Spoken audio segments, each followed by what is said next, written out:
complicated. You have to be able to read the game. You cannot be like an NBA coach or NFL where timeout, let's drop a play, it's all set, everyone knows where everyone's at. Soccer is just fluid, and I'll say this: I know that I don't know that I don't know that I don't know. I'm always wrong. I'm just trying to be less wrong, So I try to say as little as possible because I know I'm wrong. I might be more right than some others at the time, but you got to be very careful, especially in soccer. It's just so fluid, and I think that's why I'm here today. I mean, because I know you're going to be working on technique. Because if you work on the technical aspect, they'll be able to solve all problems. Absolutely. Well, let's touch on a couple points that you just made. First of all, you said soccer is fluid, and I like to use words like fluid and organic. I want players to be organic. In other words, I want them to be able to process information without thinking about it. It's just natural to them, and that's what really good players do. They don't have to go through a step-by-step process and overthink what's going on. It's just a natural, organic reaction to the way that they behave with the ball. They control the ball.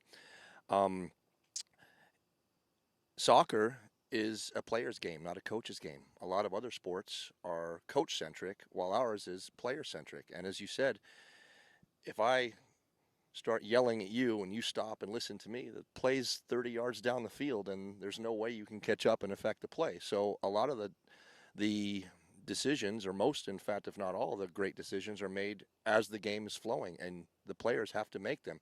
Where we get our job done as coaches is during the week, and then in the game, if we're doing our job correctly and the players are doing their job correctly, we're sitting back, making minor adjustments, and maybe make some modifications at halftime. But the players are the ones that ultimately are the deciders of their own fate, and the best teams are the ones that understand that. Yeah, and I think there's a lot of confusion with parents when they see a coach just sitting there and evaluating. They're like, they're not coaching. No, they're coaching. Trust me, they're coaching. And I don't like that pressure on coaches, especially young ones, that they feel like they have to interject to show that they're trying to prove themselves and show the parents that, they're doing their job, they care. Now, that has nothing to do with it. There's sometimes you'll interject, but if you go 10, 20 minutes not saying a word, it's probably a good thing. You have to allow kids to learn. They have to be able to process, like you said.